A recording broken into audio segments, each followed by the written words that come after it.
So welcome to another video from theplayersaid.com. My name's Alexander. And I'm Grant. And today we're just kind of doing our debrief video.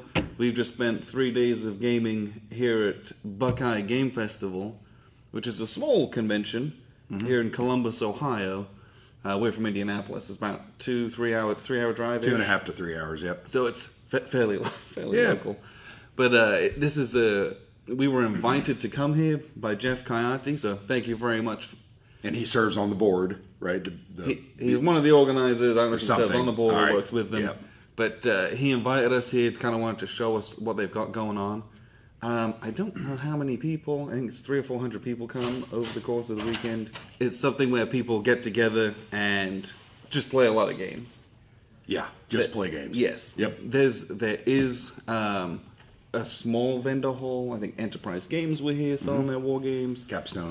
There were a couple other small companies as well. Yeah. And then there's a few other things that they have going on. So they have a consignment store, which is a very popular thing, where everyone kind of brings their games they want to sell.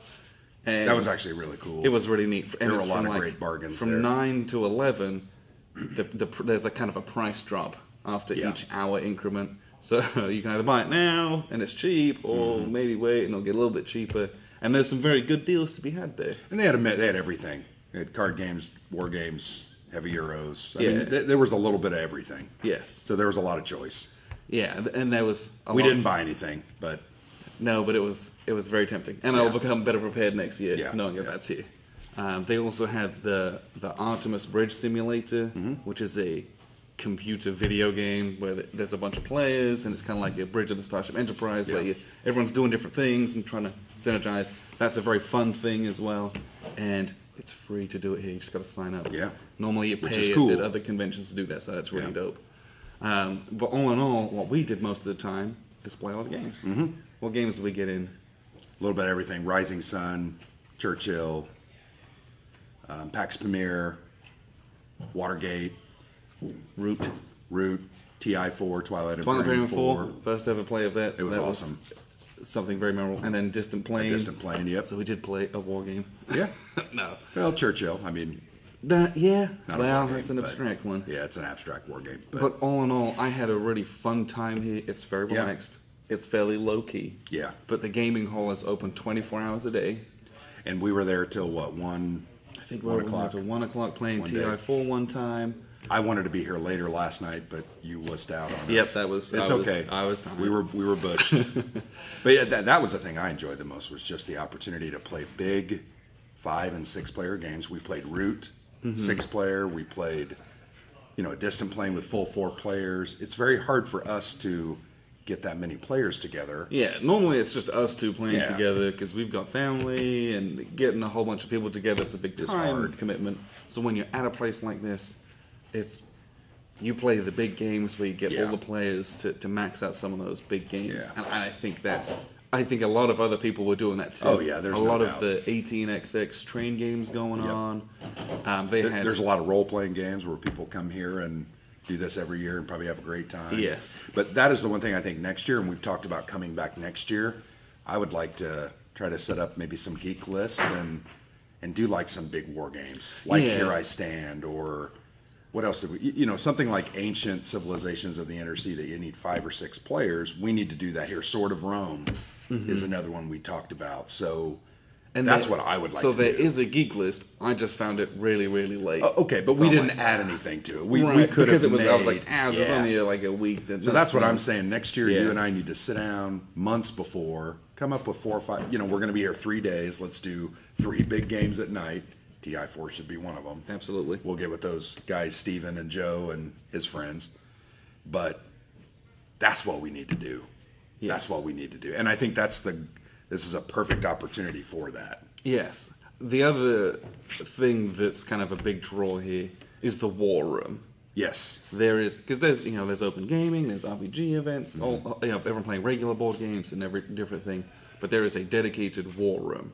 And it's open, I think it was open Labor Day, which was the 2nd, right? Yeah, it starts before the kind of real con. So it runs 3 or 4 days. Most of them left on Saturday afternoon, evening. Yes. Because I think they were all petered out from 5 or 6 days. Because that war room is like, here's where we're playing war games. They had It's got big OCS style games. They had some big Napoleonics, American Civil War stuff going on. But that's where you go when you play those. And I'm assuming those guys were here, like Gary Ardwolf from YouTube. Hey, Gary. He was here, I think, every day doing something, OCS or... So the War Room is very cool. I would like to spend more time there next year. But, when you walk in, frankly, this is something that's bad about our hobby. When you walk in, wargamers aren't necessarily interactive because we're in our game. Yes, they're very much engrossed in their games. And you can't sometimes with lighter games, you can take a break and be, hey, but... Or if they're having a break, kind of chatting a bit. Yeah. Everyone's kind of like... So it's intense. It's very intense to see some of the big games. But that's something I think a lot of new wargamers, they experience that, and I think that's off-putting. But the reality is it's just a condition of what we do. So don't be afraid when you walk into that war room and nobody goes, if it's as quiet as a library. Yeah, it's people are thinking about their moves, sometimes 2 or 3 turns in a head, and they don't have a lot of time for chit-chat. But I know next year they've also got some big plans, hoping to get more players in there as well. Yeah. Well, I would like to do some events. Well. Yeah. I would like to maybe do some events, but we played war games. We played a distant plane. That was the most war game we played, I think. Churchill, I always consider a historical, and it's abstracted war, but we had wanted to play more war games, but it just, I don't know, just didn't work out. Well, and when it's open gaming, a lot of other people were like, hey, play this, play that, play this. So that's just how it kind of went. But there is a huge war game space for this, and it's a place where you can leave things set up, come back the next day. Yeah. So you can get in some of your much larger games if you want. Yep. Or there are people here who just like war games, and you can pick up and organize a lot of different things. I would agree. I think this is a very similar to WBC, but it's a little smaller. WBC has a couple thousand people. This has a couple hundred. Maybe 300. I think that's... I don't know what 500. We're being told 500 from off. Thank you. So it appears to be growing. I think it's something, if we can help grow it, that'd be great. Yes. If we can come back next year and the year after, I enjoyed it. I enjoyed this a lot. I really did. I actually really liked that it was quite small. I've never been to a con that was kind of a local, so to speak, one like this. Yeah. Everything's Gen Con with 50,000 people. And that's this too is much. Nice because you see everyone every day. So the friends you make on Thursday and play a game with, you play with again on Friday or Saturday. You see people again. That's really nice. Well, we saw Joe, who's a guy that we played Root and Twilight Imperium 4 with, going to breakfast this morning. Yeah. And I wanted to make a comment, why are you wasting your time? You could be playing TI4. But, we didn't do that. But, we made some good friends, some good connections. We met with Dean. I can't think of what his last name is, but he's from Pittsburgh. Yes. And Dean has followed on Twitter for a long time. One of his friends, Zach, from Dayton. That's who we played a distant plane with. So good opportunities to connect with people. I think next year we'll look forward to seeing them again. Yes. And playing. And I know that there are some others. David Thompson was another person that we were able to finally really connect with. Yes. Talk with, and we played Root with him, a 6-player game of Root. Yes, we played Root, but we're not defecting. We're still war gamers. It was fun. But so to me, once again, I think I said this at WBC, it's about those connections you make and those friendships. Yeah. And now next year when I see them again, it's like, hey, we're going to pick up from where we left, and through a war game or a board game, we're going to connect. Yeah. Again. Some other cool things here at Buckeye Game Festival is their game library. It's 1,100 titles, I think they said. Very big. Considering, yeah, and it has a huge variety. Well, and we got our copy of Churchill out of that because we didn't bring Churchill. We bought everything else but Churchill. Sorry, Mark. That was kind of just a pickup game. Yeah, where we had been talking about it, and someone was like, "Well, let's just play it." So we did. And we only played a 3 conference, so it took us about 2.5, 3 hours. But they had it in their library. Yes, right, which was cool. There's a whole bunch of war games in there. There's all the board games you could ever want as well, but. Well, and I might say about that library collection, that is actually the board gaming groups. So there's a Columbus board gaming group that Jeff is a member of. Yes. They own those games. Yes. It's like a private collection. Yeah, so it's like they have membership dues. Everybody pays in. They buy games. They keep them. He even said they rotate when games aren't played or they become less fashionable. They They get maybe rid of coal them. and because it's a lot. That's a lot Yeah. of storage that you got to manage. Actually, I bet in the consignment, I bet a lot of those were their games. Would be my guess. I don't think so. You don't think so? No, You think that it's- was people a lot of bringing it's them? People Okay. bring their stuff, and I'll be doing that next year. Yeah, I will be too. So 'cause you I've might got a find lot. there might be some more war games here next year. Well, but I thought that was great for them to do that. So there is a very robust gaming community here in Columbus, evidently. The one guy we played Rising Sun with, Douglas, he said he plays with a big group here.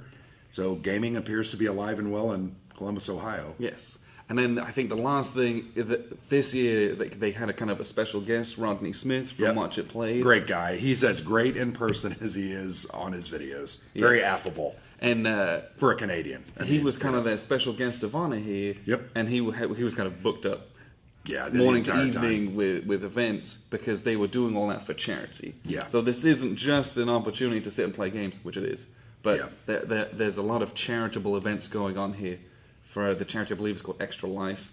Okay. And when we talk to Jeff, he's going to tell us a bit more about that and what they do. But there's a couple of other events where they fundraise. So you're doing some good here. You're doing some good. which is really, really nice to Playing see. games, having fun, doing some good. Yes.